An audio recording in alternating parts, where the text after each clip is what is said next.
Good evening, visitors. Welcome to the Australian War Memorial's Last Post ceremony. My name is Joanne Johnston, and joining us today from the Australian Army is Warrant Officer Class 1, Joanne Davey.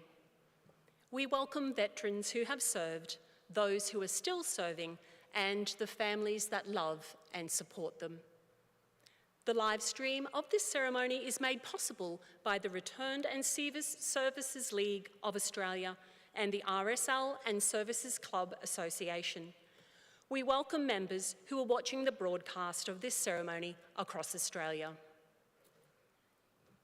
During this evening's ceremony, wreaths will be laid at the base of the pool of reflection by visitors to the memorial. If you are able, please stand and join in singing the national anthem.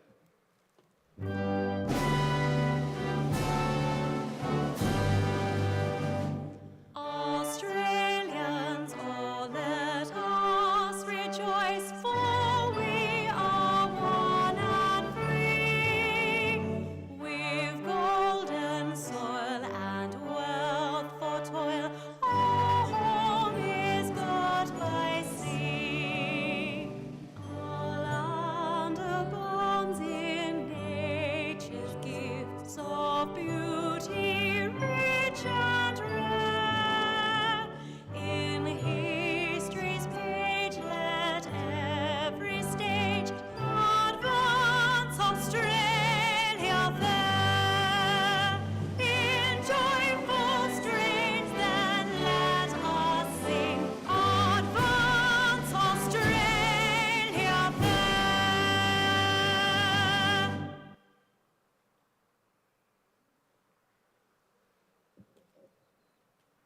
The Australian War Memorial was the vision of Charles Bean, Australia's first war official historian. Bean landed with the troops on Gallipoli and stayed at the front through to the end of the war. The idea of this national memorial and museum came to him at Pozières, France, in the depths of the bloody fighting of 1916. Bean's idea was that this would be a place where families and friends could mourn loved ones buried in faraway places. It would also be a place that could help all Australians understand what these men and women had endured and what they had done for us. Bean's vision, to which we remain true, is best expressed as inscribed in the entrance to the memorial's galleries. Here is their spirit, in the heart of the land they loved, and here we guard the record which they themselves made. Tonight, we will read the story behind just one of those on the Roll of Honour, which lists the names of more than 103,000 men and women who have given their lives for us in war and on operations for more than a century. But first, we present a lament, Flowers of the Forest. Wreaths or floral tributes will now be laid at the base of the pool of reflection.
Today we remember and pay tribute to Private George Phillip Kable. George Kable was born on the 15th of December 1897 in Newbridge, New South Wales. He was one of 15 children born to Charles Phillip Kable, a labourer, and his wife, Mary Ann. George received his education at Marilda Public School before moving to the small town of Blaney, where he was working as a labourer when the First World War broke out in 1914. George Kable enlisted in the Australian Imperial Force on the 5th of January 1916. He was assigned to the 13th Reinforcements of the 17th Battalion with the rank of private and began a short period of training in Australia. He embarked for active service in June that year, sailing from Sydney on board the troop ship Kyara. Private Kable arrived in Plymouth, England on the 3rd of August 1916 and proceeded to camp to continue his training. During this period, he was transferred to the ranks of the 33rd Battalion. He joined them on the Western Front in November, entering the trenches just as a bitterly cold winter set in. He spent the rest of the year alternating between duties in the lines and labouring tasks in the rear areas. Early 1917 was marked by the German strategic withdrawal to the fortified Hindenburg Line. Allied units were involved in a number of bloody clashes as they pursued the enemy towards their front line. Kable's unit narrowly avoided being drawn into this fighting, instead being sent to Belgium to take up position along the Ypres salient. It was here that Private Kable took part in his first and only major battle, when Allies attacked Messines Ridge. The battle began in the early hours of the morning on the 7th of June 1917, when 19 mines laid beneath German lines were detonated. Private Pat White, who also took part in the attack, described it in a letter home. At 10 minutes to 3, we heard, felt and saw one of the largest explosions the world has ever seen. The earth simply rocked like a boat at sea when Messines Hill went up in earth, smoke and flames. Another minute and we were over the top. Fritz put in some resistance, but our boys, with bombs, rifle and bayonet, soon had him at their mercy. And after the awful gas attack he had just put upon us, you can bet your life we did not spare him. We worked on all day, strengthening our position, shells screaming, bursting and tearing the earth all around us. The Allied mines had destroyed the enemy's front line, creating hundreds of massive craters and allowing the Allies to advance on their objectives almost unopposed. Kable's division encountered some enemy resistance during their advance through Plogstead Wood, where they were attacked by German phosgene gas shells.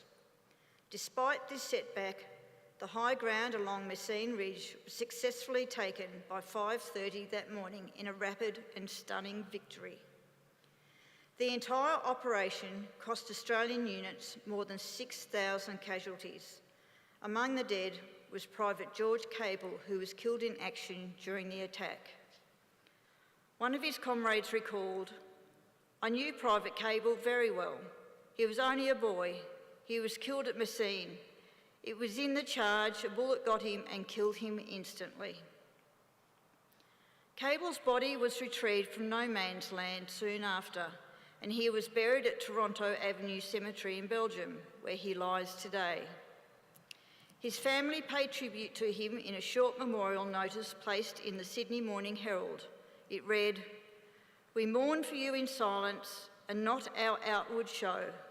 For those who mourn sincerely, mourn silently and low." Private George Kable was just 19 years old. His name is listed on the Roll of Honour on my right, amongst almost 62,000 Australians who died while serving in the First World War. His photograph is displayed today by the Pool of Reflection. This is but one of the many stories of service and sacrifice told here at the Australian War Memorial. We now remember Private George Phillip Kable, who gave his life for us, for our freedoms, and in the hope of a better world.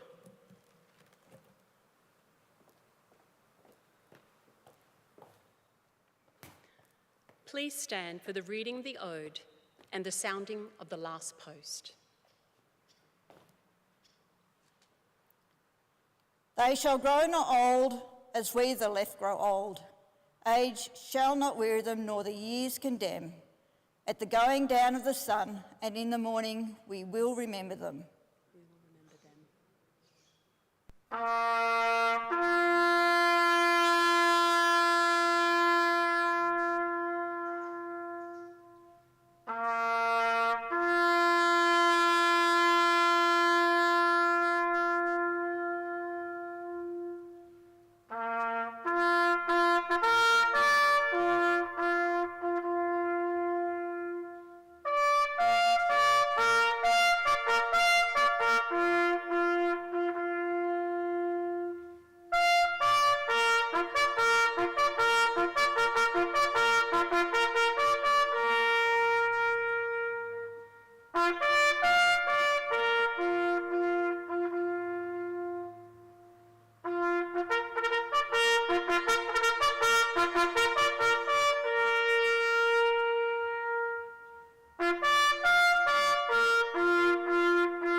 Lest we forget.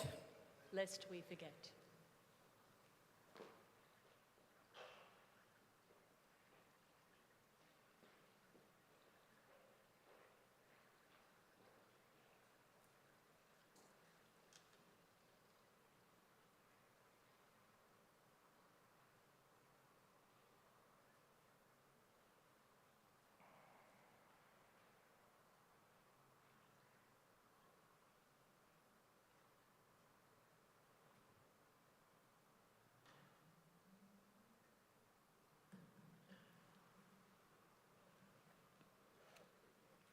We leave you this evening with the words of the memorial's founder, Charles Bean.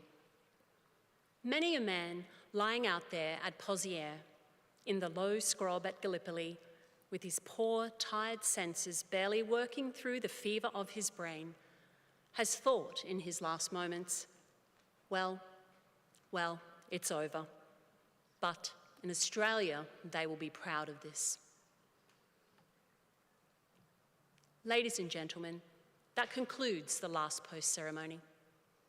On behalf of the Director, staff and volunteers, thank you for visiting the Australian War Memorial today and for your continued support during the Memorial's development project. We wish you all a very pleasant evening. Thank you.